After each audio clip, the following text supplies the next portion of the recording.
caught me playing with the latest library. This is MegaMagic guitars. This is the 12 string with reverb processing. That's called the drive version.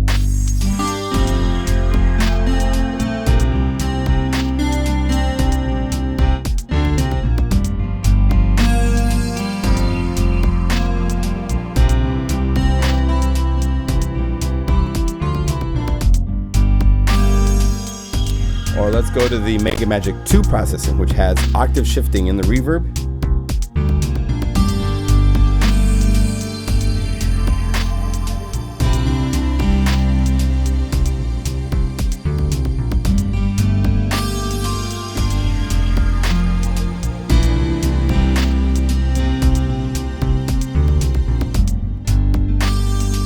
So these are fun. These are really fun. There's 7 different guitars, even electric sitar.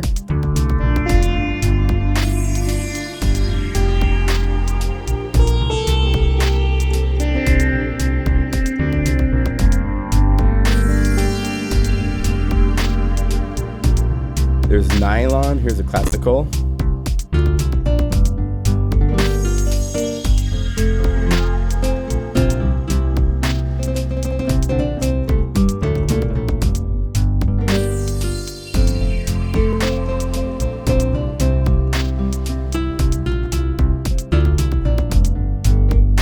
Really fun to play, really fun.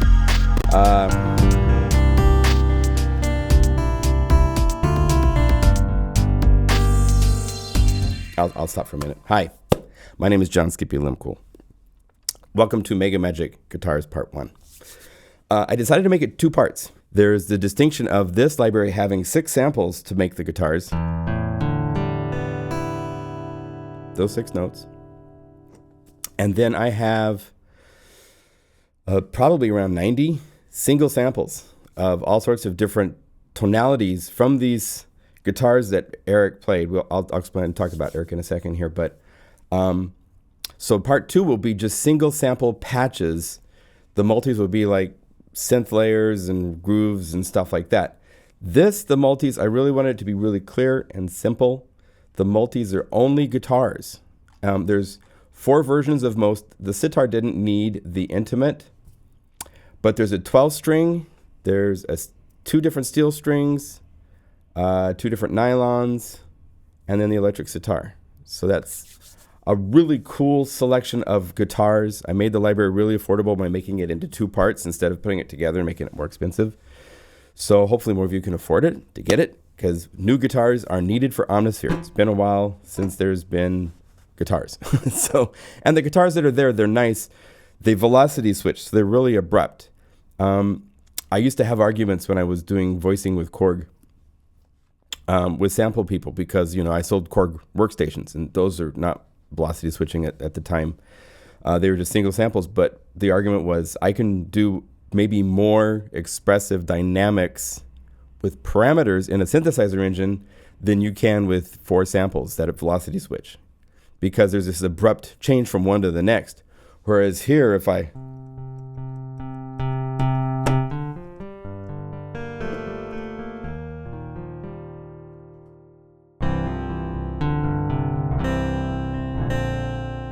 can get this dynamic range you can't get unless you sample a whole lot of velocities.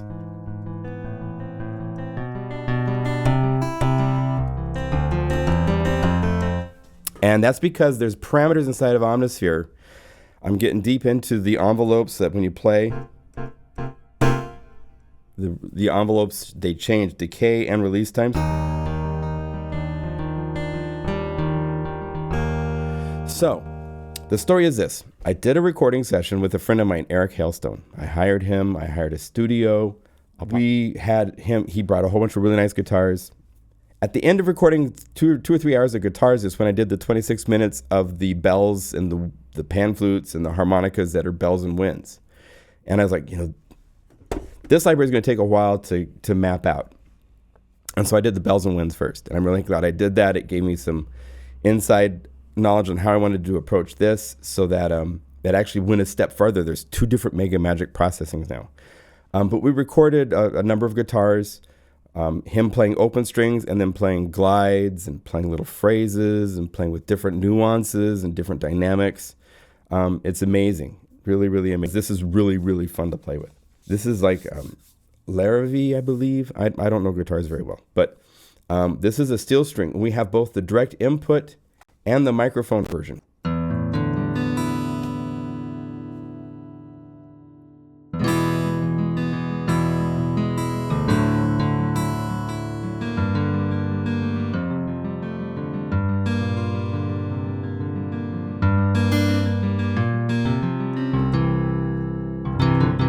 So we recorded these samples. I'm going to show you something really quick. They're really clean. If you notice, there's no noise. Hardly any. And they just fade out. I didn't loop them, didn't try to do anything silly to them. Here's one of those samples.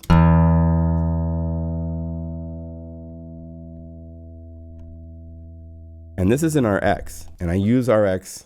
I've cleaned literally 25,000 samples with this program. All the ballroom drum sounds and the chord chronos, I edited by hand in RX to get rid of the noise. We have a noise profile. I found a little silence in the session. You hit the learn button, you play that audio, it makes a profile for the noise. So I can say process, and boom, it can get rid of the noise.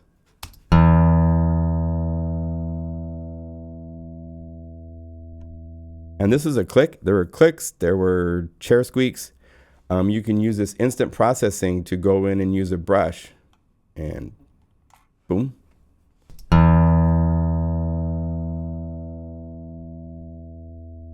There, no more chair squeak. So I cleaned up all of the samples so that they're nice. There's a couple times where there were other squeaks, there were other noises, and you can see in the spectrum, you can go between the waveform display and the actual harmonic spectrum display. I like to just show the spectrum when I'm looking at these, but you can fade it in between. But if you don't know about RX, it's one of the best programs as far as taking audio. You can have refrigerators running in the background, learn that noise source, enable it, and there's a plugin for your DAW that will cancel that noise while you're recording live so that you have a clean signal. It's great stuff, great stuff. So I used RX to clean up these samples and to make them so that they don't have any of those squeaks and clicks and stuff like that. And so once I got done with the clean samples and they played, I was like, this is really cool. And so then I put MegaMagic processing in here. I can show you, check this out. If I go like this, it's a big preset. I just go like this, user, this is the final, was right. There. There's black hole. Oh, I gotta turn off a little parameter here. Black hole. These are the three reverbs. And then I use the Alicia impressor because it takes and just adds a little bit extra. Hear that little bit more in front. It's a compressor EQ. It's a Magic multiprocessor thing from Universal Audio, and just see how my sound is like up front, whereas like this it's not quite so up front. So I'm gonna turn these back off. Let's go. Or go back up here and say reset. And so that's the MegaMagic 1 processing. And let me get back on. Well, here, let me show you then. So I used that processing for the MegaMagic 1.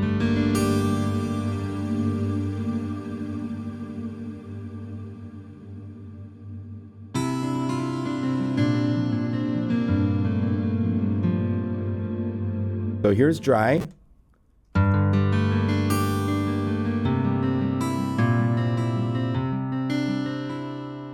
And then here's MegaMagic 1.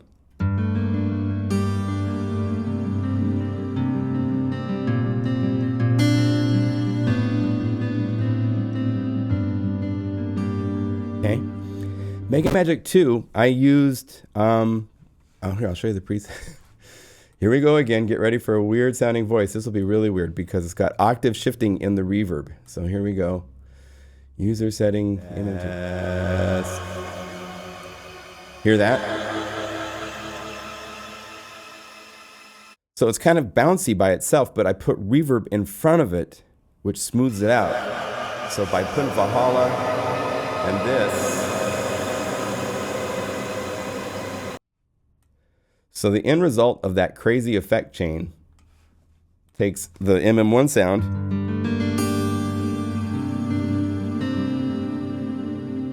to this. I actually, as it played back in Logic, these dry samples to put the reverb on it, I automated the octave up shifting intensity up and down so it would fade in, fade out.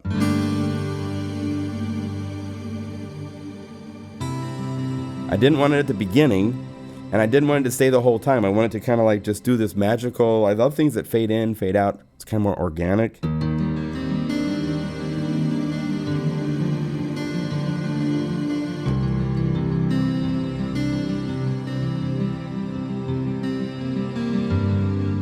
If you put it into music, it just gets sick.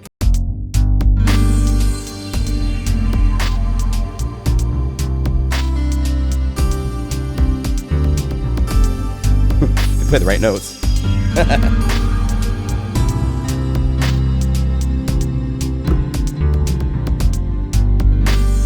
Okay. I should point out also the other sounds you're hearing. This bass, that's in there's bonus patches. There's 30 of them right now. There might be more. Isn't that cool?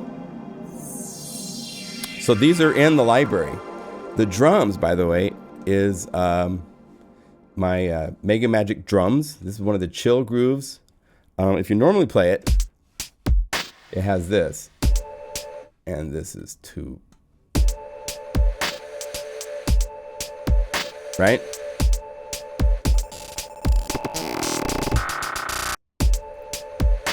So all the crazy fun stuff that Break Tweaker can do, just insane. But I sent the snare to its own output, and I bus Logic to be its outputs, and I put the Valhalla, so that instead of being a dry snare noise, it's going through the Valhalla pitch shifting reverb, which does a cool thing. So that way the groove has a little bit of life and spunk to it. Oh, gotta mute this. One tip. With the Break Tweaker libraries that we've created, a lot of them have tonality. So just go through and mute the things that have pitch. So you just have the drum groove, and off you go. So from that wouldn't work, and you'd have to write around it, write in that key. Just get rid of it, and off you go. And okay. So there's 7 guitars. Let me show you them that have. Oh, there's one more thing. So after the MegaMagic 2 processing, I'm on the wrong track up here. I was playing and write, I write and I play these to mixes all the time to see how they're working. And this is nice, but the reverb, it kind of stuck out. So I made these intimate versions, which is just even darker. The reverb is filtered with the enveloping. It's just this wash. Just amazing.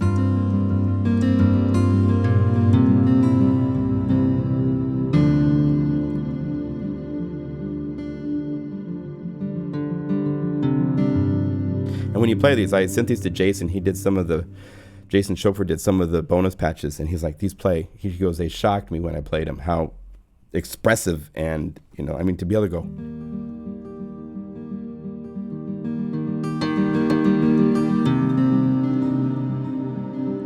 Do that with your keyboard.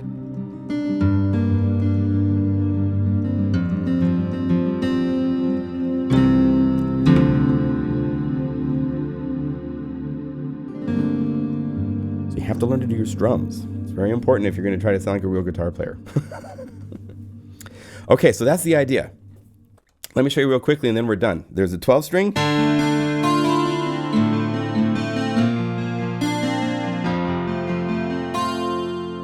Now, I want to point out, we sampled the open notes, because once you start putting your fingers on the frets, you get different, the tonality shifts, and it's really hard to get those to match, and it takes a lot of sampling and stuff, and I wanted to do these.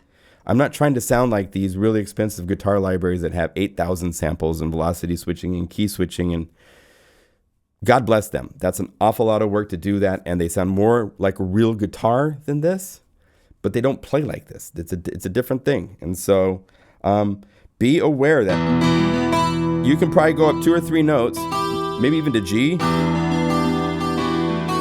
but if you start playing up here, there's no samples to support it. The last sample starts on E4. So if you're playing just a sample by itself, it can be cool. That's where the part 2, the single samples, is cool, because when you don't have multiple samples, you like, something happens and you go, oh, that's a real instrument all by itself. It's its own thing. But when you have multiple samples and it sounds real here, and then you go up here, it doesn't sound. So be careful how you use these. There's a certain range that they're great, and above that you have to be careful how you play it. Just saying.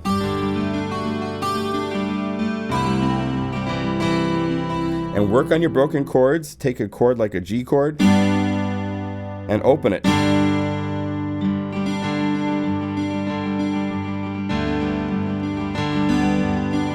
And then put in the third every now and then, rolling it.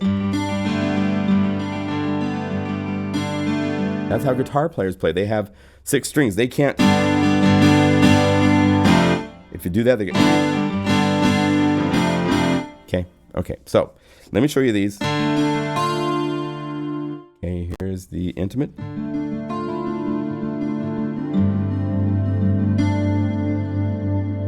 So cool. I love my job. Very lucky.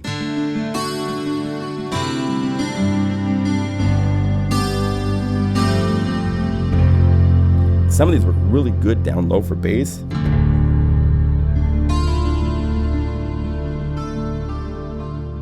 And then the MM2. Oh.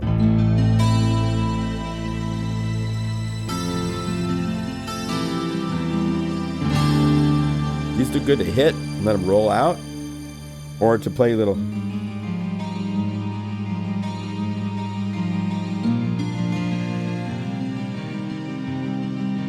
And it's like you have a synth in there, but you don't.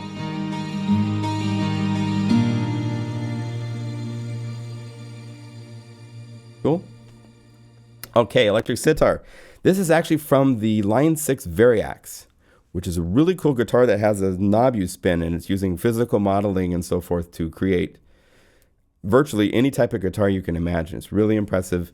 And part 2 has a ton, jazz guitars, strats, all sorts of different guitar sound characters by the Variax. But we put in the, I really like the sitar. So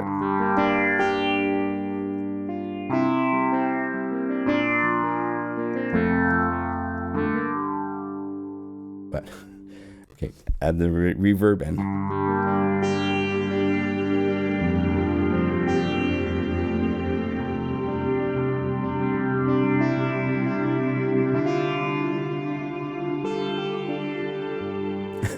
Okay, and then the MM2.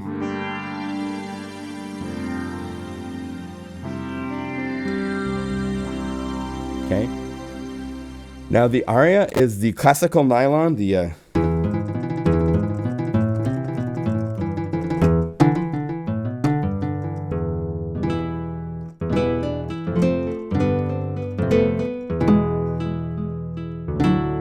just depends on how you play it. If you play it like piano, it sounds bad, but if you play,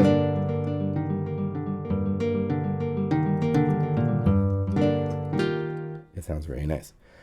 Intimate.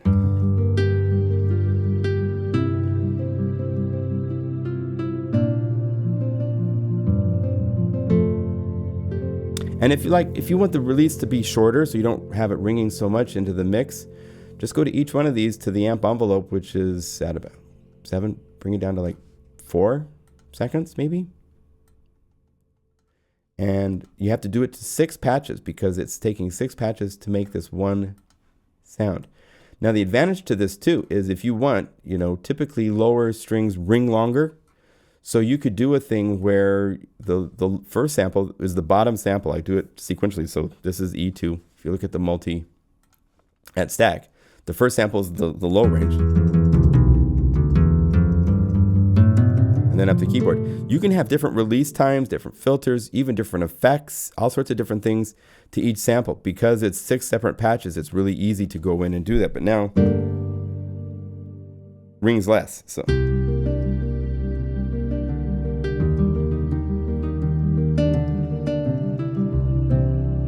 This depends on how you need to use it. If it's too muddy, too much of that, it's really cool to have that warm, like fuzzy blanket around you. But if it's too much, just shorten the release times.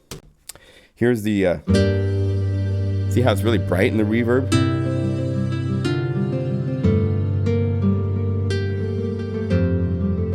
It was actually, this was the one that I did in the intimate version for first. And I was like, this is really cool.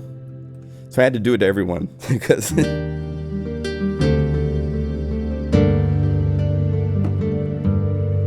Okay, and then the MM2.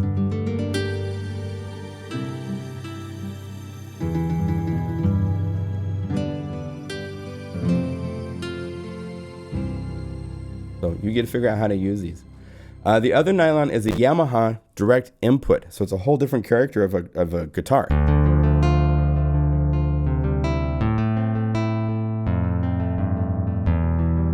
It's got that kind of like, it's almost electronic acoustic. It's I call it kind of hybrid guitar, but here we'll play MM1 first. So here's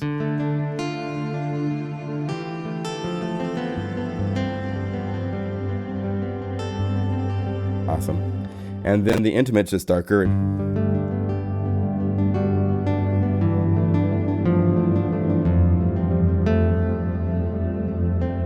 And again, the dynamic range is just insane. So you can.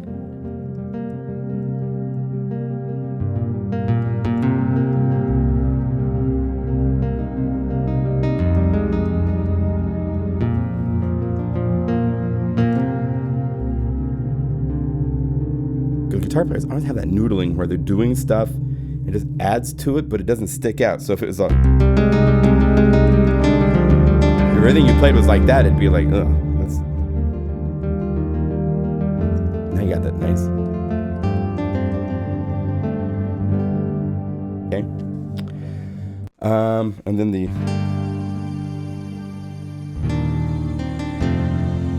nylons. So the steel string, there's 3 different steel strings, 2 of the same guitar. So here's the DI.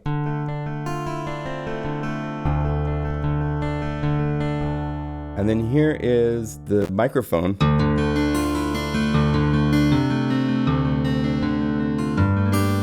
But I like both. They both had really cool.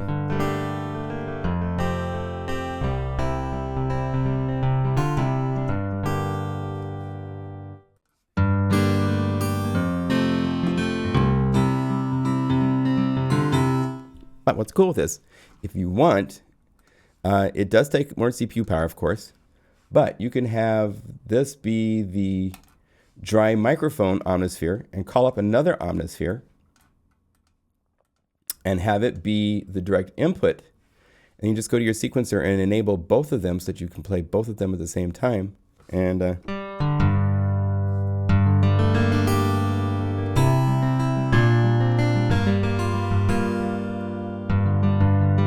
really nice. It's more than just this.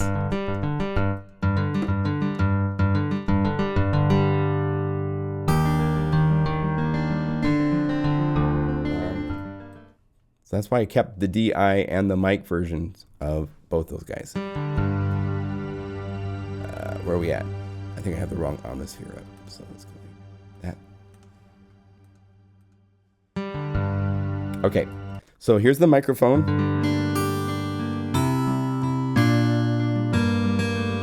And I'll just show you real quickly. The other dry steel string was the Martin.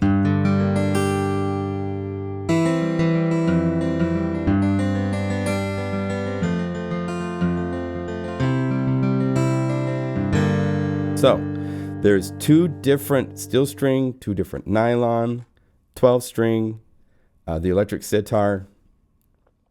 Came out great. Really happy with it.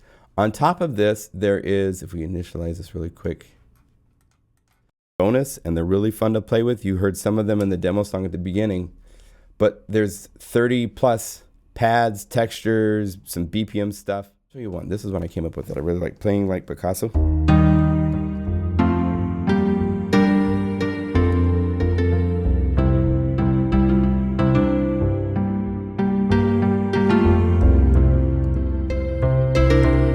And that's combining one of the nylon samples. See how it has a whole different character when it's a single sample.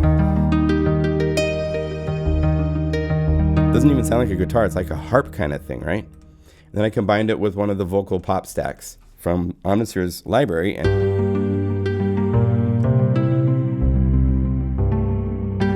So this kind of stuff is more what you will find in part 2, because it will be using just single samples. So it's like new guitars, whereas this library is all about being true to guitar as much as I can with 6 samples. And with programming, the other library is kind of like taking and going out a bit out there. So that's it. Hope you like this library. It was really fun to create. It's definitely new, beautiful guitars that are very different than what's in Omnisphere. So they complement what's there and give you new stuff to play with for your inspiring creations. Okay? So thanks for your support. See you later. Bye.